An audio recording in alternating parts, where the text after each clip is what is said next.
प्रयागराज में लगे माघ मेले के दौरान झड़प की घटना सामने आई है। बताया जा रहा है कि शंकराचार्य अविमुक्तेश्वरानंद के समर्थकों और प्रशासन के बीच धक्का मुक्की हो गई। शंकराचार्य अपने रथ में बैठकर संगम तट की तरफ जा रहे थे, जिसके बाद प्रशासन के रवैये से उनकी नाराजगी की खबरें सामने आई और इसी के चलते उन्होंने स्नान करने से भी इनकार कर दिया। इस पूरी घटना को लेकर अब कई सवाल खड़े हो रहे हैं। तो क्या है पूरा मामला और क्यों नाराज हो गए शंकराचार्य, जानेंगे इस रिपोर्ट में। उत्तर प्रदेश के प्रयागराज में मौनी अमावस्या के मौके पर माघ मेला का आयोजन किया गया है, लेकिन संगम तट पर उस वक्त भारी बवाल मच गया जब ज्योतिष पीठ के शंकराचार्य अविमुक्तेश्वरानंद सरस्वती को प्रशासन ने संगम की तरफ रथ ले जाने से रोक दिया। प्रशासन ने सुरक्षा और भारी भीड़ का हवाला देते हुए शंकराचार्य से रथ से उतरकर पैदल जाने की बात कही, लेकिन शंकराचार्य और उनके समर्थक रथ के साथ ही आगे बढ़ने की जिद पर अड़ गए। देखते ही देखते हालात इतने बिगड़ गए कि पुलिस और समर्थकों के बीच जमकर धक्का मुक्की हो गई। एडीजी जोन अजय पाल शर्मा समेत तमाम बड़े अधिकारियों ने शंकराचार्य को मनाने की कोशिश की, लेकिन बात नहीं बनी। अपमान का आरोप लगाते हुए शंकराचार्य ने संगम में स्नान करने से ही मना कर दिया और वापस लौट गए। उन्होंने कहा कि प्रशासन ने उन्हें शाही परंपरा के मुताबिक स्नान करने से रोका है, जो कि सनातन मान्यताओं का अपमान है।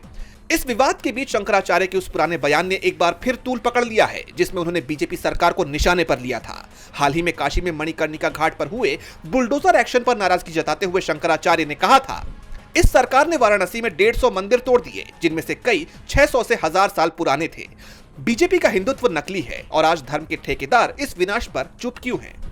इस मामले को लेकर समाजवादी पार्टी के प्रमुख अखिलेश यादव की प्रतिक्रिया सामने आई है। अखिलेश यादव ने लिखा, माघ मेला क्षेत्र में पिछले साल की तरह ही इस साल फिर से साधु संतों भक्तों के साथ हुआ दुर्व्यवहार अक्षम्य है। सदियों से चली आ रही शाही स्नान की अखंड सनातनी परंपरा में गत वर्ष भी इसी सरकार द्वारा विघ्न डाला गया था। प्रश्न ये है कि ऐसी घटनाएं भाजपा की सरकार में ही क्यों हो रही हैं? मौनी अमावस्या का शाही स्नान क्या पहली बार हो रहा है? इस अवस्था के लिए भाजपा का कुशासन और नाकाम व्यवस्था ही दोषी है। मुख्य को हर जगह मुख्य बनाने की कोशिश नहीं करनी चाहिए। अहंकारी भाजपाई शासन और प्रशासन अपने से बड़ा किसी को नहीं मानता है।